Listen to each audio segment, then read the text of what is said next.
초등 성적은 엄마 성적, 중등 성적은 학원 성적, 고등 성적은 자기 성적, 이런 얘기가 있어요. 초등학교 때 정말 열과성을 다해서 학원 알아보고 집에서 공부시키고, 근데 이 친구들이 중학교 올라가면 성적이 작게 떨어지면 평균 80점대, 많이 떨어지면 평균 60점대까지 쫙 미끄러져요. 이 독서에 충실하잖아요? 그러면 미친 듯이 올라가요. 3년 해보고 제가 인정했습니다. 근데 여기서 이제 중요한 게 뭐냐면,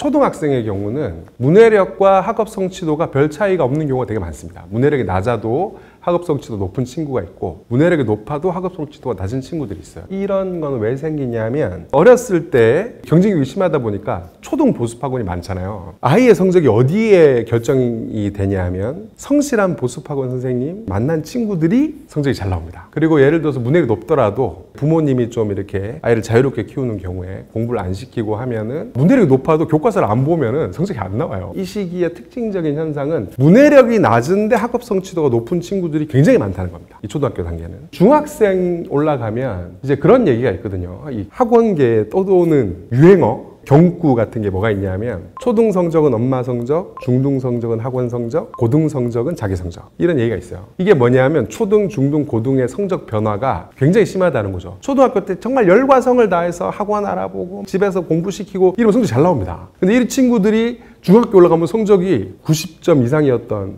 우등생 친구들이 한 70%, 80% 정도가 작게 떨어지면 평균 80점대, 많이 떨어지면 평균 60점대까지 쫙 미끄러져요. 마치 약속이라도 한 것처럼 손잡고 다 같이 성적이 떨어지는 겁니다. 이 현상이 뭐냐면, 중등 교과만 돼도 교과서의 종수도 많아지고 읽어야 할 교과서의 텍스트량도 많아집니다. 이렇게 되면 이제 어떤 일이 벌어지냐면, 설명을 하는데 시간이 굉장히 많이 들게 돼요. 그래서 초등 때는 전과목 보습학원이라는 형태가 가능한데, 중학생이 되면 전과목 복습학원이라는 형태가 불가능해집니다. 왜냐하면 그걸 다 설명해 줄 수 없기 때문에. 그래서 영어학원, 수학학원 이런 식으로 쪼개집니다. 이런 식으로 나머지 과목은 스스로 읽고 해야 되는데 문해력이 안 따라주다 보니까 빠지는 거죠. 그래서 초등학교보다는 중학생이 문해력의 지배를 훨씬 많이 받습니다. 하지만 중학생 때까지도 문해력은 낮으나 우등생은 있어요. 학교 공부를 입시 공부처럼 하는 친구들이 있거든요. 시험 기간을 한 달 반 이렇게 잡습니다. 중학생이. 심지어는 다른 과목들도 과외선생님이나 학원에 가서 막 프린트 받아서 외우고 막 이런 식으로 한단 말이에요. 이렇게 뛰어난 성적을 받아요. 그럼 이제 옆에서 보면, 야, 쟤는 중학교 때부터 저렇게 열심히 하니까 고등학교 가도 잘하겠다 라고 이제 생각하게 되는데, 사실은 반대입니다. 이 친구는 중학생 때 이미 풀악셀을 밟고 있는 거예요. 그럼 풀악셀을 밟아서 그 정도 속도가 나오는 건데, 고등학교 올라가면 어떻게 되겠습니까? 풀악셀을 밟아도 고등학교 대비 상대적으로 속도가 안 나오는 상황이 벌어지는 거예요. 고등학교 올라가잖아요. 문해력이 높은데 공부를 못하는 친구는 있습니다. 차가 아무리 성능이 좋아도 엑셀을 안 밟으면 성적은 안 나와요. 국어 성적만 높아요. 이게 이제 공부머리가 좋은 농땡이들, 이런 거 있잖아요. 아까 중학교 때 전교 10등 이렇게 했던 애들 중에 고등학교 올라가서 전교 100등까지 쫙 밀리는 경우, 이거는 100이면 100, 문해력이 낮아서 생기는 현상입니다. 고등학생 이렇게 생각하시면 됩니다. 문해력이 높아도 공부를 못하는 친구는 있지만 문해력이 낮은데 공부를 잘하는 친구는 없습니다.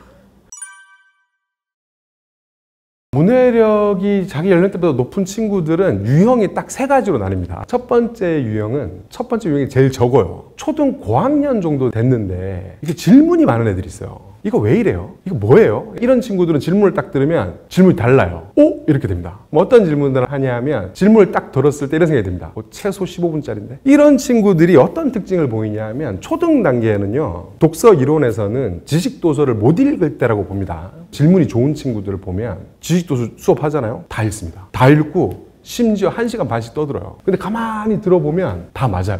책력이 다 맞습니다. 그래서 옆에서 보면 얘 천재인가? 이런 생각이 들어요. 전 강사 생활하면서 한 5명 정도밖에 못 봤는데, 이런 친구들의 특징이 뭐냐면 사고체계 자체가 인과관계로 돼 있어요. 뭘 보면 저거의 원인이 궁금한 거예요. 얘는 혼자서 늘 생각하는 거야. 아, 저건 왜 저렇지? 자기 나름대로 답을 내립니다. 그러다가 저건 왜 저렇지? 했는데 자기가 아무리 머리를 굴려봐도 답이 안 나오는 거야. 이런 걸 질문하는 겁니다. 이게 뭐랑 똑같은 거냐면, 얘들은 이제 세상을 읽는 거예요. 자, 봐보세요. 이렇게 계속 관찰하고 원인을 궁금해하고 그 원인이 어떤지를 가설을 세워서 자기 나름대로 논리를 펼치는 언어 사고를 생활을 하면서 계속 하는 겁니다. 자, 이렇게 되면 마치 책을 읽는 거하고 똑같은 언어 처리 과정을 거치는 거예요. 논리 구조가 있는 맥락이 제법 긴 언어 처리 과정을 생활을 하는 것만으로도 계속해서 발생하는 거예요. 그래서 이게 마치 책을 읽는 것과 유사한 그런 이제 현상이 벌어지는 거죠. 이러니까 문해력이 높습니다. 이런 친구들이. 이런 친구들이 이제 학습 동기 단기가 부여가 되면 명문대를 가게 되는 겁니다. 또 다른 유형이 저때 우등생 유형으로 공부하는 친구들이 있어요. 꼼꼼한 애들이 있습니다. 저도 강사 생활하다 그런 애들이 있거든요. 중2인데 수능 국어영 치게 해봤는데 70점이 넘어. 중2짜리가. 책 많이 읽었어? 책 읽은 적도 없대요. 근데 이런 친구들의 특징이 뭐냐면 교과서의 내용을 요약 정리를 해서 외우는 애들이 있어요. 그리고 자기가 이해가 안 되잖아요. 못 넘어가는 이런 기질을 갖고 있는 애들.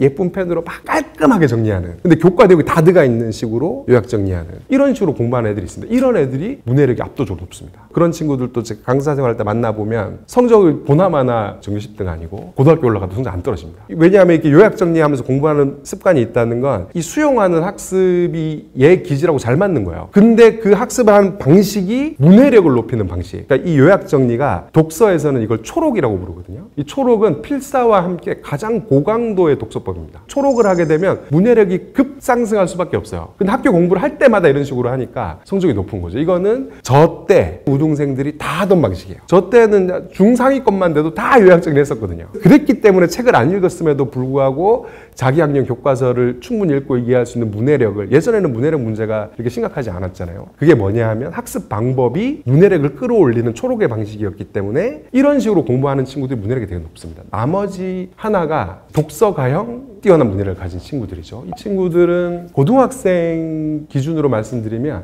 제가 수능 만점자 얘기를 한번 해드릴게요. 수능 만점자 중에 책을 제일 많이 읽은 애. 이 친구는 고등학교에 들어갔는데 고등학생들이 처음 공부를 제일 열심히 할 때가 언제냐면 1학년 1학기 3월에서 중간고사 때까지. 이때 제일 열심히 할 때거든. 그래서 얘가 1시간 일찍 가서 공부를 해야지. 근데 한참 성장기에 애가 1시간 일찍 일어나니까 어떤 일이 벌어졌겠어요. 영어 펴고 공부하다가 잠들고.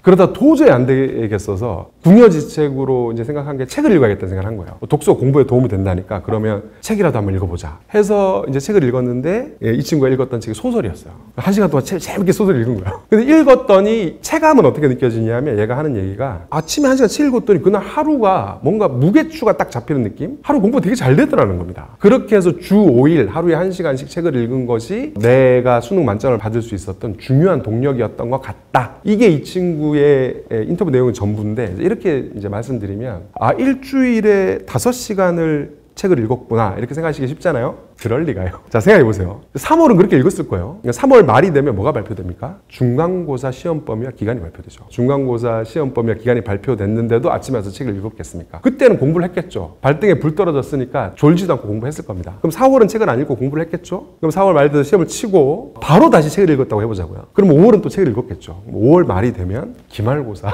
그러면 6월은 또 책을 안 읽었겠죠. 근데 결과적으로 한 학기에 2달만 일주일에 5시간 읽은 거예요. 근데 이 4달만 일주일에 5시간 읽었다. 이게 어떤 의미냐면 이거는 아무리 느슨하게 잡아도 적어도 상위 1% 안에 들어가는 독서량입니다. 성인 기준으로 해도 독서량과 수능 성적의 상관관계 1년에 한 권 읽은 친구와 안 읽은 친구가 전 영역에 걸쳐서 수능 점수에 유의미한 격차가 있는 거 아십니까? 근데 이 수직축의 끝이 어디에 있냐면 11권이에요. 그 위로 수직축이 없습니다. 1년에 11권 이상 읽는 고등학생이 없다는 소리예요. 그러니까 1년에 11권을 읽으면 거의 최고 수준의 독서량인데 1년에 4개월을 일주일에 5시간 읽잖아요. 그 11권을 뚫고 저 멀리 넘어갑니다. 그러니까 엄청난 독서량이죠. 그리고 재밌는 사실은 제가 아까 말씀드린 그 통계 있잖아요. 이 독서량이라고 안 돼 있습니다. 뭐라고 돼 있냐면 문학서적 독서와 수능 성적의 상관관계 이렇게 돼 있어요. 이게 무슨 얘기냐면 왜 독서량이라고 하지 않고 문학서적이라고 하냐면 고등학생 중에요. 성인 지식도서를 읽을 수 있는 정도의 2차 문해력을 가진 학생은 거의 없다고 보시면 됩니다. 실제로 책을 읽는 친구들은 소설을 읽습니다. 학교 공부에 필요한, 입시에 필요한 필요 충분한 문해력을 획득하는 데 있어서 생각하는 것보다 많은 독서량이 필요한 것도 아니고요. 생각한 것보다 대단한 독서가 필요한 것도 아닙니다. 소설책을 1년에 한 12권 정도 재밌게 읽을 수만 있으면 이걸로 필요 충분하다는 거죠. 그냥 독서를 독서답게 하면 됩니다. 이 독서에 충실하잖아요? 그러면 문해력은 정말 미친 듯이 올라가요. 제가 아이들 6개월 책 읽고 기초능력 평가하고 해보잖아요. 그러면 점수가 너무 심하게 올라가는 거예요. 그래서 제가 부모님들한테 보고서 보내드릴 때 저도 못 믿어가지고 이 결과를 믿지 말라 그랬어요. 3년 해보고 제가 인정했습니다. 근데 여기서 이제 중요한 게 뭐냐면 속독을 하면 안 돼요. 속독을 하는 친구들은요, 쓸데없는 방식으로 책을 소비하고 있는 거예요. 그래서 속독은 이제 고치기가 힘든데 1년 하다가 제가 그런 애들한테 뭐라고 하냐면 너 학원 나오지 마. 책을 쓸데없는 방식으로 소비하고 있는 거라서 차라리 영어학원 수학학원 가. 이렇게 얘기할 정도로. 그래서 속독을 하시면 안 되고, 두 번째로는 이런 관점을 좀 가지시면 좋습니다. 아이들이 스스로 이거를 좀 인지를 이해하면 좋은데 이 문해력이라는 건요. 글로 적혀 있는 걸 이해하는 게 1차 문해력이고 글로 적혀 있지 않은 것을 동원해서 텍스트의 진위를 파악하는 게 2차 문해력이에요. 근데 이 학습에 필요한 문해력은 고등교과는 2차 문해력이 필요한데 어차피 한국 사회에서 2차 문해력을 가진 고등학생 없어요. 서울대를 갈 정도로 우등생이라 하더라도 2차 문해력은 없습니다. 이거는 성인도 마찬가지예요. 2차 문해력까지 도달한 독서가는 거의 없다고 보시면 됩니다. 현실적으로 그렇지 않기 때문에 2차 문해력은 일단 머릿속에서 지우시고요.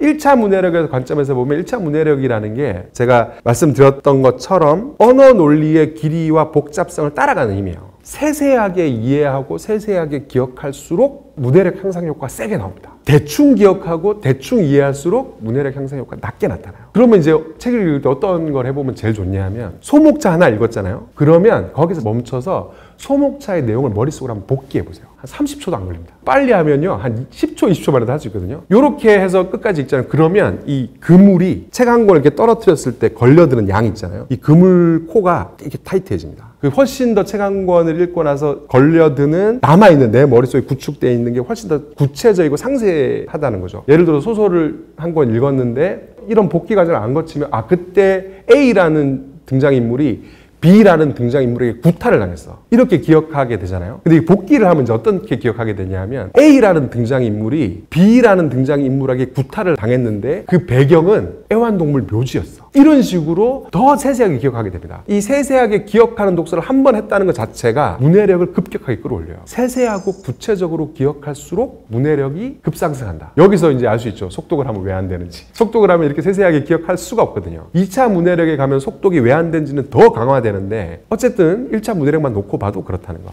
요 두 가지만 기억하시고 책을 읽어도 독서를 통해서 문해력을 끌어올리는 거는 아주 쉽게 할 수 있다. 이런 말씀 드리고 싶습니다. 제가 저학년 얘기할 때도 말씀드렸던 자꾸 책을 갖다 주는 거야. 이게 좋대, 저게 좋대. 이게 이제 있고 두 번째로는 아이가 이제 자기가 좋아하는 책을 읽다 보면 꽂히는 책이 생기거든요. 성인들도 마찬가지인데 나 이 책은 한 번 읽고 이렇게 보낼 수는 없다. 그럼 그 책을 또 반복해서 읽게 되죠. 이 반복해서 읽게 되면 제가 아까 문해력이 세세하고 구체적으로 기억할수록 1차 문해력이 급격히 상승한다 이런 말씀드렸잖아요. 반복해서 읽으면 어떻게 되겠습니까? 더 세세하고 더 구체적으로 기억할 수 있겠죠. 이 반복 독서를 천재들의 독서법이라 그래요. 세종대왕의 백독백스. 보면 많습니다. 위인분들 보면 책 다 떨어질 때까지 읽고 또 읽고 또 읽고 또 읽고 이거요. 이름도 있어요. 라이프니츠 독서법이라고. 근데 문제는 뭐냐면 아이들이 반복해서 읽는 책이 부모님 마음에 안 드는 책일 가능성이 굉장히 큽니다. 부모님이 생각했을 때는 중학생 정도 되면 사회계약론 이런 거 지적이고 이런 책을 반복해서 읽어야 될 것 같은데 반복해서 읽는 책이 해리포터라든가 이런 식이 되면 부모님 입장에서 첫 쓸데없는 걸 왜 또 읽고 앉아있냐 이런 생각이 들어서 말린단 말이에요. 이거 절대 하시면 안 됩니다. 수능 만점자 중에 어떤 애가 있냐면 책을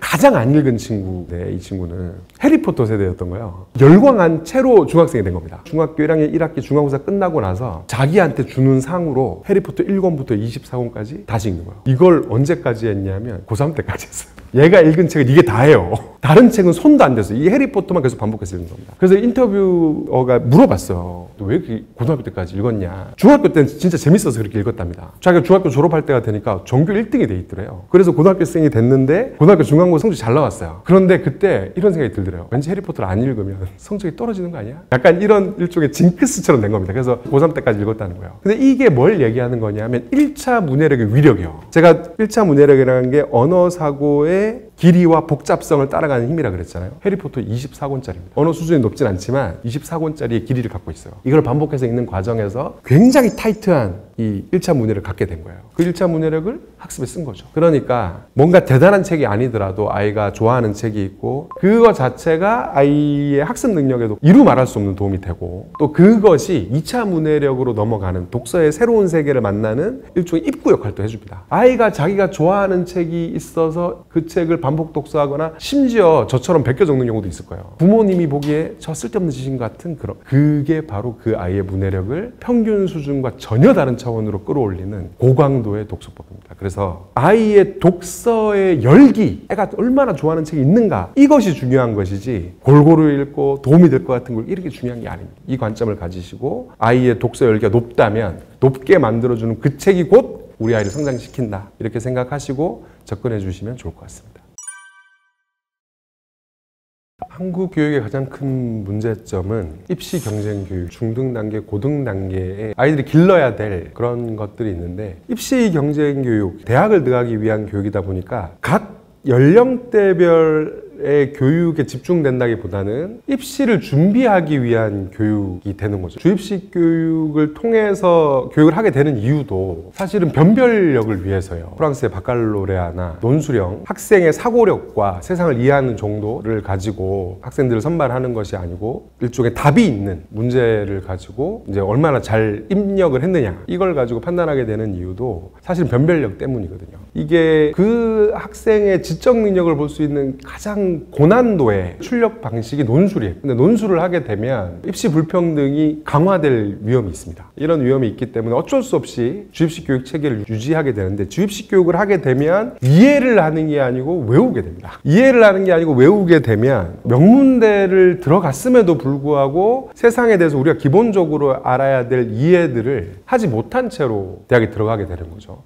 역사 흐름에 대한 기본적 이해라든가, 무신론자로서 세상이 어떻게 만들어졌고 어떤 과정을 거쳐서 여기에 왔는지, 이런 것들의 기초가 되는 지식들, 세상을 이해하는 데 필요한 지식들을 습득할 수가 없는 형태로 교육 지도를 하게 되는 거죠. 그리고 이게 결과적으로는 어떤 걸 만들어내냐 하면 아이들의 자아를 비틀게 됩니다. 입시 위주로 되다 보니까 성적이 좋은 게 가장 중요한 거예요. 아이들을 서열화해서 1등부터 꼴찌까지 쫙 줄을 세우잖아요. 자, 이런 식이 되면 공부를 잘하는 친구는 잘하는 친구대로 자아가 비대해집니다. 내 존재 자체가 떠받듦을 받다 보니까 다른 것도 다 잘하는 것처럼, 나보다 공부 못하는 친구들보다 더 뛰어난 것처럼 인지를 하게 돼서 자아가 일그러지게 되고요. 공부를 못하는 친구는 못하는 친구대로 이게 서열화되어 있다 보니까 아이들의 자아가 왜소화됩니다. 위축되고. 근데 사실 그럴 필요 없거든요. 입시 경제 교육에서 공부를 잘한다는 건 무조건을 잘 풀고 교과 내용을 잘 습득하고 이런 수용적 학습을 잘하는 것일 뿐인데, 이것이 잘하고 못하냐에 따라서 아이들의 자아 자체를 비대하게 만들고 위축되게 만들고, 이런 부분이 있기 때문에 저는 이 입시 경쟁 교육이 우리 교육에서 가장 근본적이고 가장 심각한 문제라고 저는 생각합니다.